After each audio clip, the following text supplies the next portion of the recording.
In December 2011, Farming Smarter held its annual conference and trade show at the Lethbridge Lodge Hotel, bringing together over 250 agricultural professionals and over 20 speakers. The conference served to educate members of the farming community on growing trends, opportunities, and issues facing today's agricultural industry. We now take you to the Farming Smarter conference to view the presentation of our speakers. Thanks for joining us. So as mentioned, I can just give you sort of a brief synopsis of why I'm here and speaking in social media. I don't speak a lot to agricultural forums. I've actually traveled across North America teaching and educating on social media and technology in the real estate industry. But I run a family farm in Drumheller, 103-year-old family farm, and seed about 2,300 acres, all dry land farming. While doing that, I also run now 3 Century 21 brokerages, Calgary, Airdrie, and in Drumheller. So Big wheel. Yeah, right. Just the stress. But really, the whole gist of it has always been about running my businesses and being able to farm and run a family farm and prove that anyone can do different businesses with the technology tools. And Tractor View really is just a blog about how I do it, and I initially just created it so that my clients selling houses with me could understand how a farmer could sell real estate and still service sales from the cab of a tractor. So that's sort of just a brief bio about where I come from. Cool. Shaun Haney, many of you know me as Shaun Haney of Haney Farms. Well, today I'm wearing a different hat. It's Shaun Haney of Real Agriculture. So as introduced, I've come from a family seed business, been in the seed business since, 37, like a long time. And I've always had a kind of a passion for media, and so that's how I kind of got into social media. And what's kind of interesting is that until yesterday, Gary and I had actually never met in person. But we've known each other for a while. I would consider Gary a social media friend, where you kind of get to know somebody online and get to know a lot more about them. Meeting face to face, I already knew mostly everything you just talked about from our discussions online. So it's kind of, that's how connected our world is right now. So today we, basically we're just kind of going through, there's a bit of the facts there on both of us. What we're going to be talking about today is sort of the various platforms for social media and interaction online. And I think it's really important that, we kind of explain them. Some of you, have come up and approached me and said, if I follow you on Twitter and, and I get your handle and then I recognize who you are. But I think it's important that we discuss sort of what the platforms are and obviously noted here, and then also how it relates to improving your farm operations and improving your relationships working in farm operations. I think the key point here is that social media is in my mind kind of a bad title. Okay, it's really not much about media. It's really about connecting and communicating with people that you define kind of in a peer circle, people that share the same interests. Whether that's agriculture, obviously, or sports, or culinary stuff. It's really about connecting with and expanding your network. And as you can see on the screen, there's a lot of icons. Some of them you'll be familiar with. I'm sure everybody here has heard of like Facebook and a lot in the mainstream media about things like Twitter. But you probably haven't thought about things like eHarmony, right? That's a dating website. That's considered social media. So those of you that are looking for a date, something to do tonight, you could click on eHarmony. You've all seen those commercials where trying to, basically people trying to find relationships online. And we'll get to the data later, but 1 in 5 relationships in the U.S. this year will be found online. So it's obviously, this is rather big. So. Basically, a lot of the times, though, we hear, and as I go across, I hear it doesn't matter what the group is or who the group are, whether I'm speaking in real estate or farm terms, many of the people in the business world or many people on farms are saying, it's for my kids, or I have no time for it, or where would I fit that into my life? And I guess, I say, I fit it into my life. I know that you can. And, farmers by nature are very social people. I remember taking the time out of my day with my father to go to the local coffee shop every morning. And we'd go sit down in the coffee shop, and eventually everybody got too busy for stopping for coffee, or there was just not enough farmers in our little community anymore, so it kind of dissolved. But at the end of the day, it's not just a fad, it's a reality. and people are interacting, and they're sharing a lot of very useful information in all sectors of life and business online.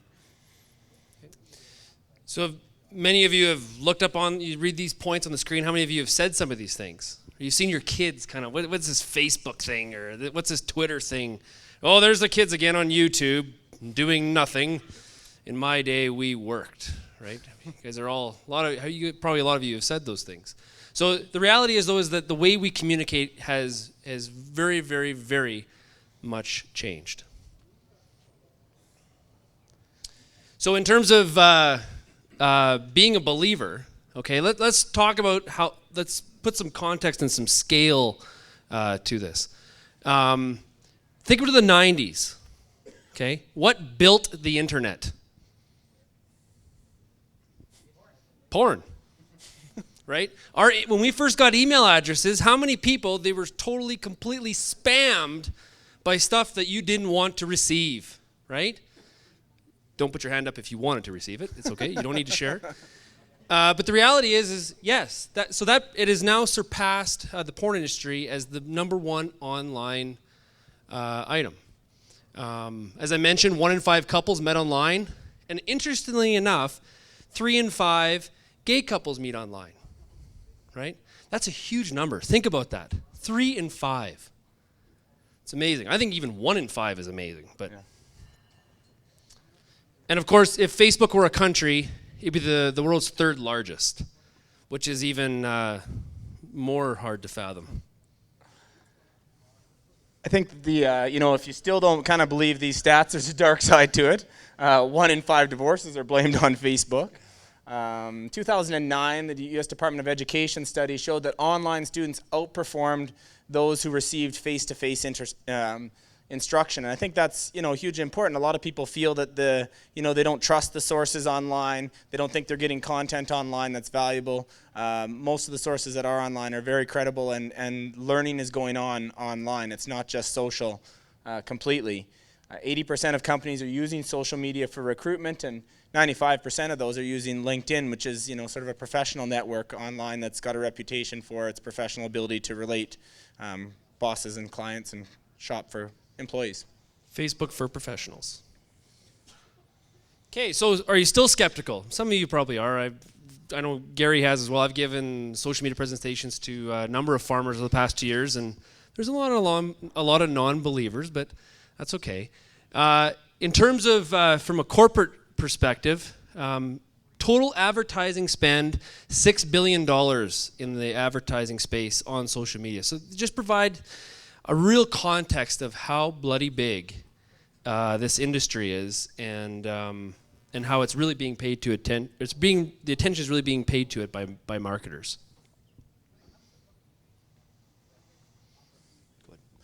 Basically, why it makes sense in agriculture. I think agriculture has a lot of connect with its stakeholders.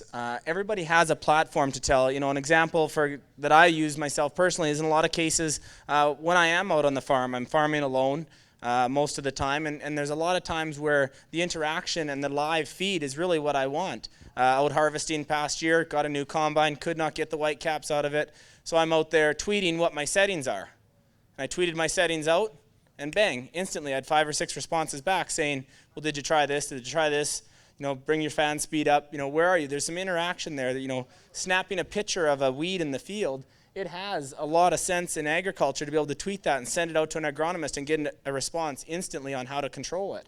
There's a lot of collaborative learning going on. So the agriculture world has gotten, a lot smaller. I mean, the farms are bigger and the neighbors are fewer and far between. So there's a lot of collaborative learning going on and a lot of collaborative sharing, much like we had in our coffee shops, our physical coffee shops of the past. Farmers are mobile now. I look around the room today and I see very few people with phones on their tables that aren't smart devices and devices that are very easy to send out messaging from. And we have a little bit of time thanks to the precision and GPS systems out there. I don't know, for me, I'm running my real estate business. Some of you are on your phones. Some of you are on eHarmony. I don't know. But at the end of the day, there is some time in hand. Our hands aren't full like they used to be. Yeah, and I really think that speaks to a lot of people, it's especially happening in the U.S., There's been a huge engagement to get farmers involved in something like or on Twitter. And we'll kind of go through what Twitter is in a bit here. And the main reason is they're pushing is to try to get farmers to connect with the consumer. And really, I think that's an item, but I think the real powerful thing here, as Gary alluded to, is the fact it allows us to connect with each other, right? And so instead of always having to possibly listen to the same people at the same coffee shop at the same time every day, it allows us to get outside of that and really kind of engage with people that share the same interest, and could be in Brazil, could be in Indiana, could be in England. And that's really, I think, the powerful part. And because farmers love talking to other farmers because, of course, there's a huge interest there. And the other thing is that farmers, as Gary said, farmers are mobile, right? So a lot of people will say to me, well, how the heck do you have time to sit at your computer and do all this? And the reality is that very little of it is actually done at the computer. It's all done on the smartphone device. And that really speaks, or kind of really fits in the wheelhouse of farmers. So essentially, social media is sharing, and I think Shaun alluded to it a bit earlier there, that maybe social media is the wrong term, because we tend to relate media to being mass media. We tend to relate it to newspapers, prints, and television, whereas really it maybe should just be called social sharing. Because really, it's about telling stories, and it's about sharing information. It's about helping one another. And in farming communities, that's the basis of what we're raised on, or what the premise of farmers do is share and communicate and work with one another. We've just been provided some amazing tools now to do that with people from around the world.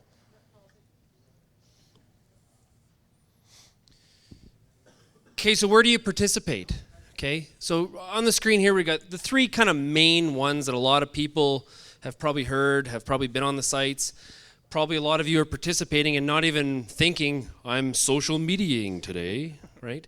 Your YouTube, for example, we'll kind of go through the details, but YouTube is now starting its own programming.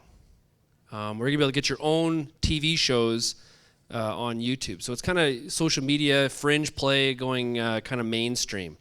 As well, Facebook, many of you have obviously heard about that. You're actually the fastest growing demographic on Facebook, I think, is women over the age of 45. Why? Because it allows them to keep track of what their kids are doing. It allows them to look at the pictures of the grandkids, all those kinds of things. And Twitter, which is a little bit harder to understand, but we'll kind of go through that. So what is Twitter? I mean, Twitter basically is 140 character microblogging.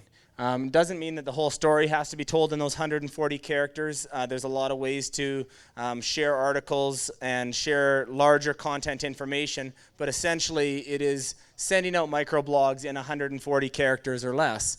You can send out statements, links, pictures, questions. As I mentioned, Twitter's become, I think, probably the largest part. And if anyone says to me, and I've had a few questions today saying, where would I get involved? Where would I start a conversation online in social media?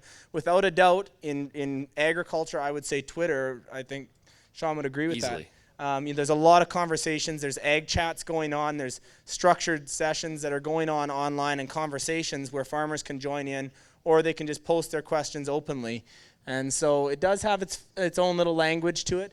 There's a little bit of terminology involved with it to understanding, but overall it's a very simple language to learn once you get used to corresponding in it.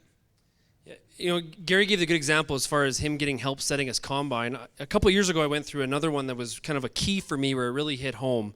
Was a farmer, a seed grower friend of mine in Indiana. Started, and it was one of those things that just sort of happens. He took a picture of a weed, okay, and he put it up on Twitter. And he says, I've never seen this before on my farm. What is it? Well, he probably had about 10 responses from people, 10 different answers, of course. But after a little bit of corresponding back and forth, they finally got it identified what exactly it was. People were supplying links to Wikipedia pages, to some weed worksheets they had access to, and I thought, you know what, that's it. This is a really, really cool way to learn, and I think that's something that most of you in the room can really identify with. And people will talk about, what's the difference between Facebook and Twitter? What would you say? Well, I think Facebook is, essentially like a little, almost like Facebook being each individual table that you're sitting at. and you know the people at the table, you can relate to the people at the table, you're friends with maybe the ones that you're sitting with at your table, whereas Twitter is maybe taking a look at this entire room. And actually what Twitter does is basically takes bubbles of conversations from everybody in this room, and you're allowed to pick what you listen to. So you're not trying to listen to the entire masses at once. You're actually picking the conversation from each table that you want to selectively hear. And that's probably more so what Twitter is. Yeah, I agree. I heard one of those social media consultants say that Facebook is the people you used to know, Twitter is the people you're going to know. And I think that's a really good way to sum it up. And when we talk about we talked about eHarmony before. We met online. That's not so uncommon anymore. I've been to a lot of different meetings where I've met somebody face-to-face for the very first time, and I'm sure Gary has the same experience where I've made a lot of very good friends. I have this different category of people called social media friends, which sounds kind of geeky, but the reality is there is friendships to be developed. I have a friend in St. Louis now that works for Monsanto who has become a very, very good friend, and so it's very interesting how the way we communicate and the way we develop these friendships has definitely changed. So essentially here, this is, for those of you who aren't familiar with Twitter, we just wanted to make it really simple. This is my Twitter page. So if you're on Twitter and you want to take a look at what's going on, you can see right now that I've put information on the page, and essentially I've taken, and each one of these is just a little link to an article that I've read. And for myself, I actually read a lot because I'm an insomniac, so I get up really early in the morning and read while my family's sleeping. And any of the articles that I find a little bit interesting, I'll shrink those down, I'll send them out during the day. Schedule them to go out to any of my followers, because if I think they're interesting, some of them might also. And then it just shows, the people that are following me, how many times I've tweeted, and my followers on the far side, and also some people that are similar to me. So if you're looking at growing a Twitter following, you might want to follow some of the people that are also related to the agriculture industry. The virtual coffee shop. So essentially this is, I think, a really good way to describe what Twitter is. And a lot of us as farmers are familiar with the stereotypical coffee shop. Twitter is really the online coffee shop. So here's an example that we pulled out of, I think this was a conversation from Ag Chat, right? Mm-hmm. Yeah. Yep. So you can see here, Gary mentioned hashtags. Okay, so here, that's a hashtag. So hashtag and then a word, and the coding inside of Twitter makes that a search. So you can search based on keywords, right? So if you wanted to see all of the tweets that involve the word canola, you could go hashtag canola and it'll do that search. So it's really, it really allows you to get rid of the noise and get down to the information that you're really interested in. For example, even with sports, Flames, Oilers, those kinds of keywords really allow you to really quickly key down on the information that you want. And if you look down at Farm Wife's there, the caption I've pulled out of there's several words or keywords, so that she's taken an article that has several words, including cattle. Simple terms like that. Every harvest, there's one harvest 11, harvest 12. So you can actually find out what's going on with harvests around North America. Yeah, the really interesting in the springtime, and I think it has to do with, I think Rick Tallio and I were talking about this, is that at seeding time, there was a lot of tweets from farmers. Harvest time, there wasn't as much. And I think it really alludes to the fact that there's auto steer at seeding time, and guys had a lot more time on their hands. But it was really interesting as you followed the Plant 11 hashtag, you had a very good, quick sort of understanding as far as how the planting of the crop was progressing across North America. You knew the challenges that was going on in Ontario. You knew the challenges in Ohio. You knew exactly about the drought in Texas. You knew what was happening in Saskatchewan, Alberta, and it really allowed you to sort of feel like that farmer community connecting right online. So I thought that was pretty cool.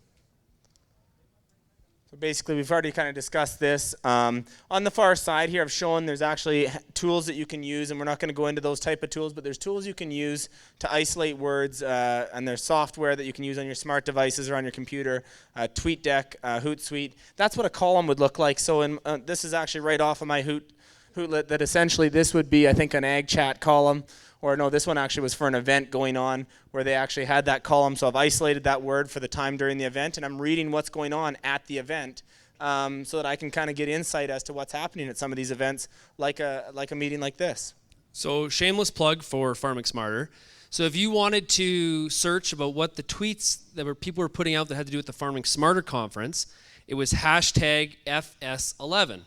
And so you could get a very quick sort of scan, hear what people were saying about the conference. Now, there's two ways to look at that. One, you're not here. You get a bit of a feeling for what was said, what happened. Two, if you are here, it would allow you to sort of get a kind of a feedback. What do people think about the speakers? Like Gary and Shaun, boy, I don't know. They were, maybe not next year.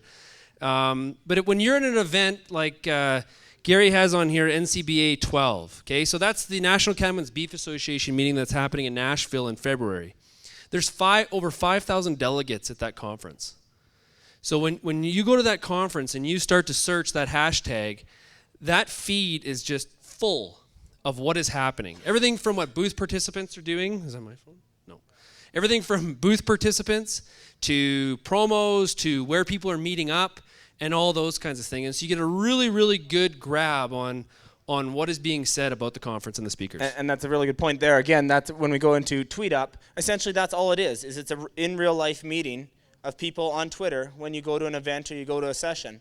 And, you know, I do a lot of traveling to these events and, you know, ironically, like Shaun said, meeting people in real life is still the premise of being online. And these tweet ups are just opportunities to go for a beer with people after, go for a coffee with them, and actually meet them in real life.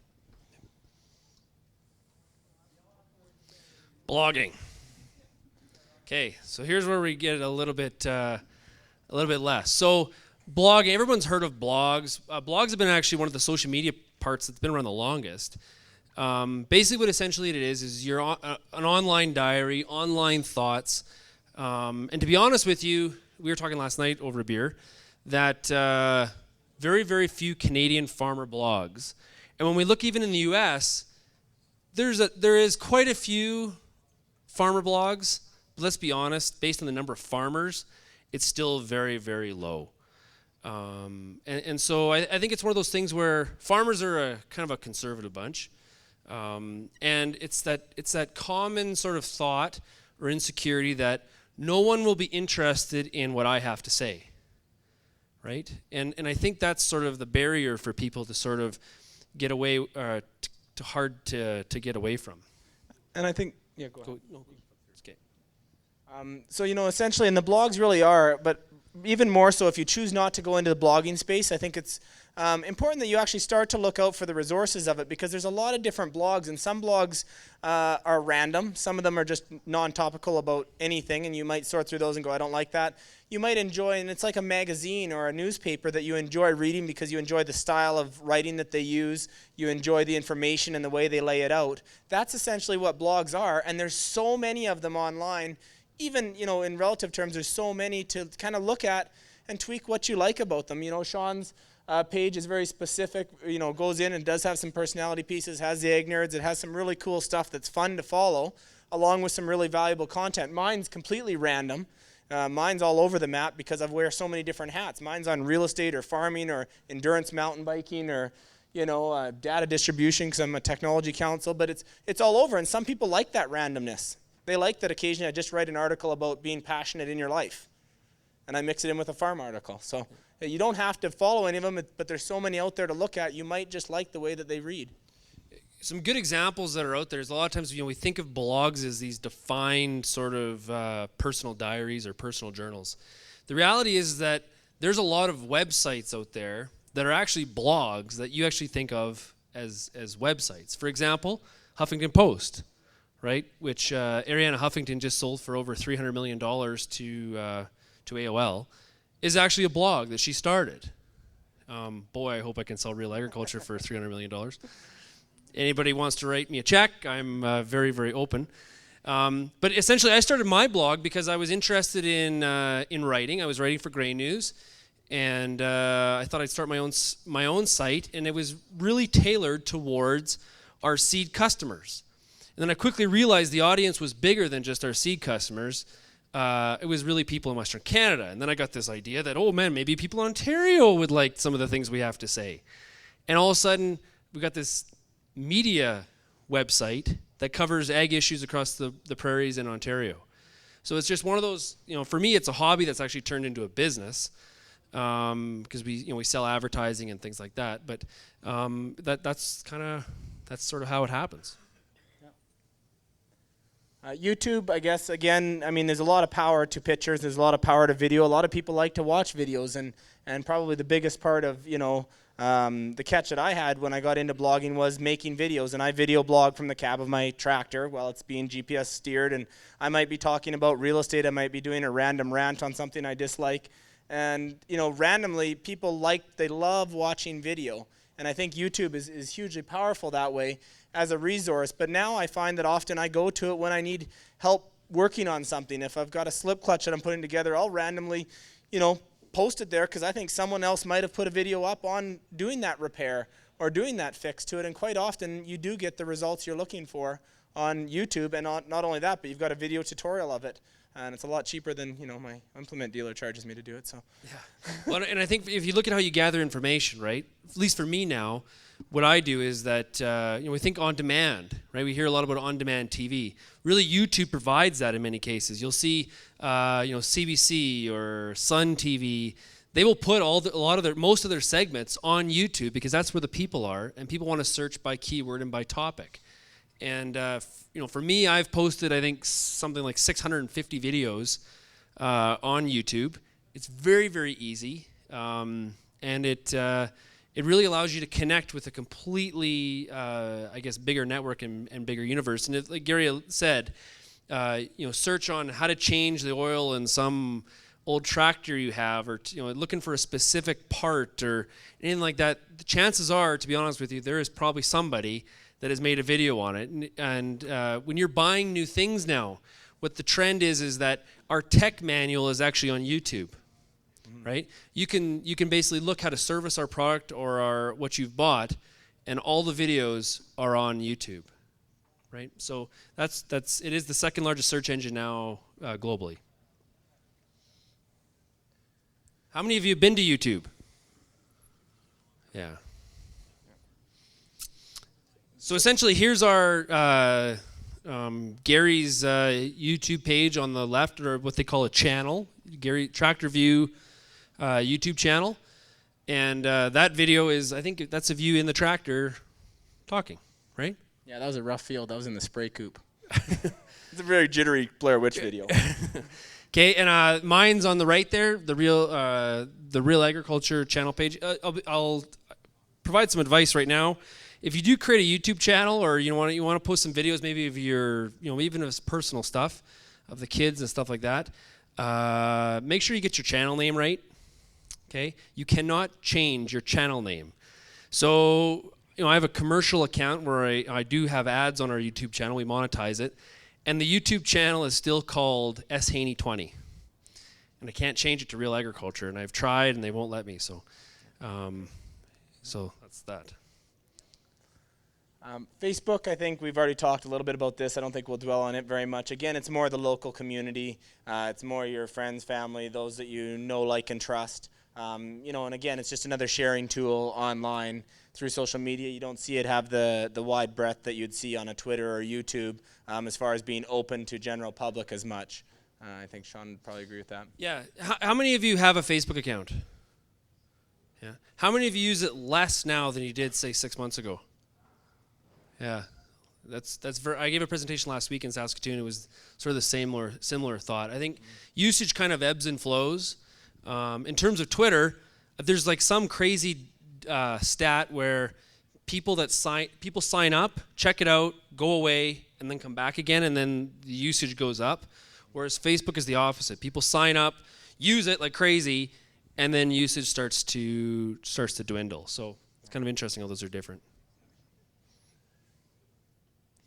LinkedIn, again, like we mentioned earlier, it's sort of your professional Facebook. I think it never hurts for everybody to have a professional profile online to connect with those you might meet in a room like this, or with suppliers, or generally just have an account on there. Setting up a profile isn't that much work, and allows you to connect with other people in different industries or within your own industry. Yeah, the premise of LinkedIn was basically to create that professional Facebook, right? So you can really manage it from it's really ideal if you're actually looking for a job. Like we said, 95% of the people or of firms use LinkedIn to recruit. That's really the reason it was originally set up, was to basically help people find jobs.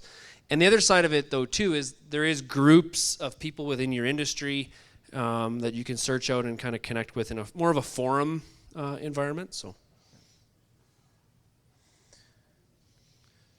essentially, the Facebook being very more personal with your family, Twitter is growing in numbers, and as people understand the simplicity of the language and the simplicity of the conversations going on, I think it'll continue to grow in the ag industry. Blogging, as we mentioned earlier, very few Canadian bloggers. You may not choose to dedicate that much time to it, but I think it's still important that producers have that connect with the end customers. So I do think some people will choose to pick it up and continue to grow. YouTube, again, very powerful for telling the story. I think in agriculture, the more people understand that they can relate on a video level, and the public has a thirst for that, there will be growing trends in that. And LinkedIn, still lower adoption, but also, most of us are self-employed, so and don't care to work for anyone. So the difference between Canada and the U.S. is there is a big difference, especially it applies to Twitter. Okay. Is that there has been, in the U.S. there is much more pressure from animal activists and environmental activists, a lot more pressure. We don't deal with that kind of intense pressure in Canada. In fact, last year we're at NCB and I interviewed Sarah Brown, who's the editor for Farm Journal, and I said, what are the two biggest threats to the American beef producer? She said, animal and environmental activists.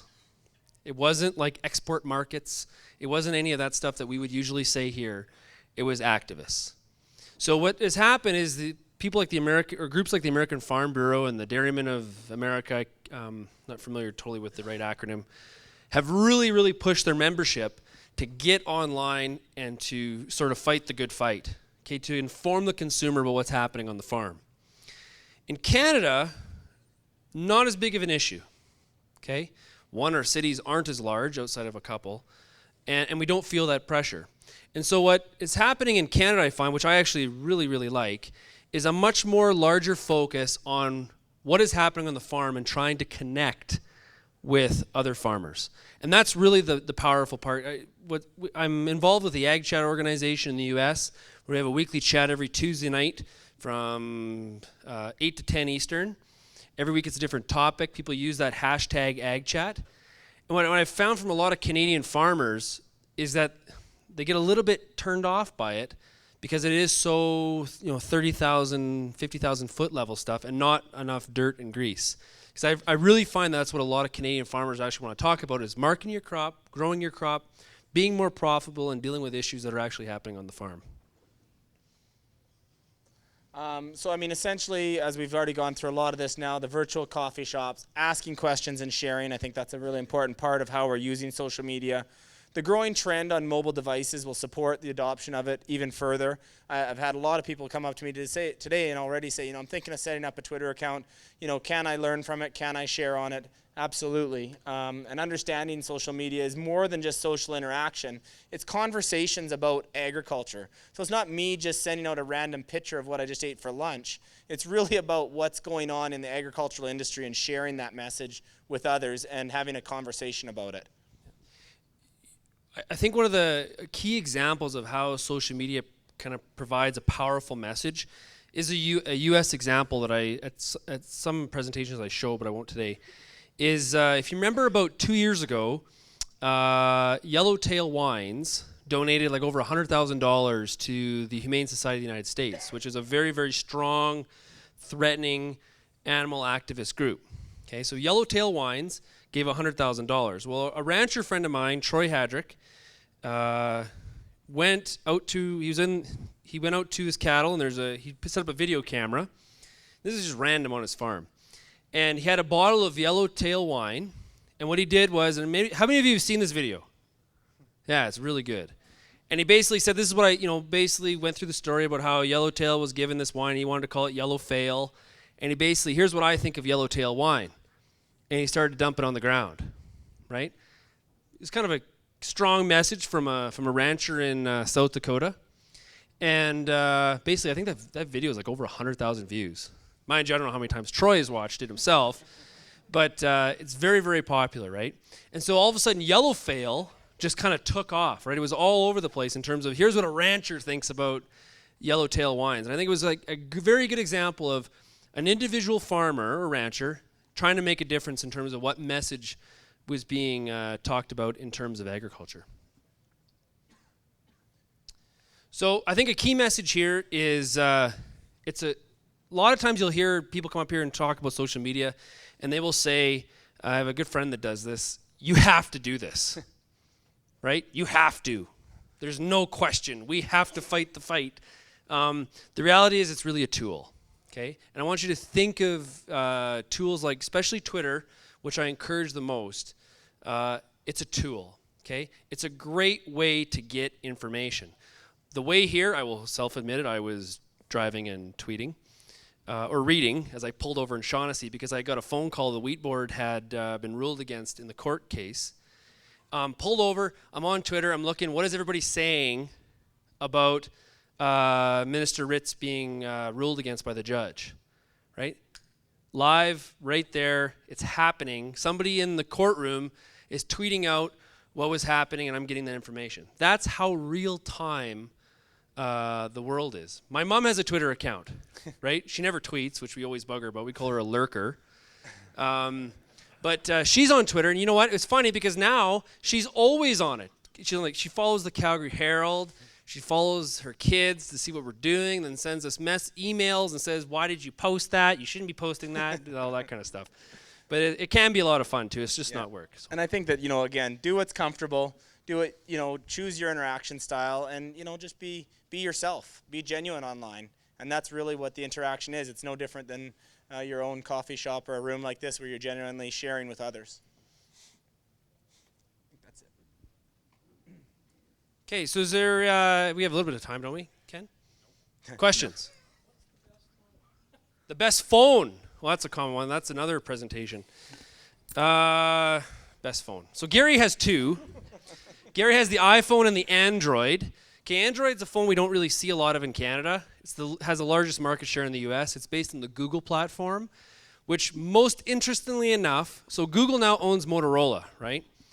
Google makes no money, zero, zilch, not a dollar on their Android phone platform. Zero. All the money's in search. And I think the best phone is the one that you can use. So for some of you, for my dad, you're thinking that, right? For me, changing my dad's settings so that it when he opens it, he can talk instead of hitting the button. That's the best phone for him. Because if he hits the button, I can guarantee his fingers are just going to hit something else and cut off the call. Yeah. But I think the best one is to use what you're comfortable with. A lot of people like the BlackBerry devices. They like the tactile feel. The iPhone's obviously huge. Android's huge. But really, it's just a comfort that you're going to use as a tool to be productive. And what do you want to get out of it? Okay, so is it about very little about phone? They shouldn't even call them phones anymore, because really making phone calls is such a little part of the functionality. Like, how often do we talk, that phone makes a great phone call? We never say that, right? It's all about, it does this, it does that, it can integrate this, it's so cool, it looks fast, awesome. So for me, I want integration. Okay, so I have a BlackBerry, I'm getting tired of it. The company seems like it's in a death spiral.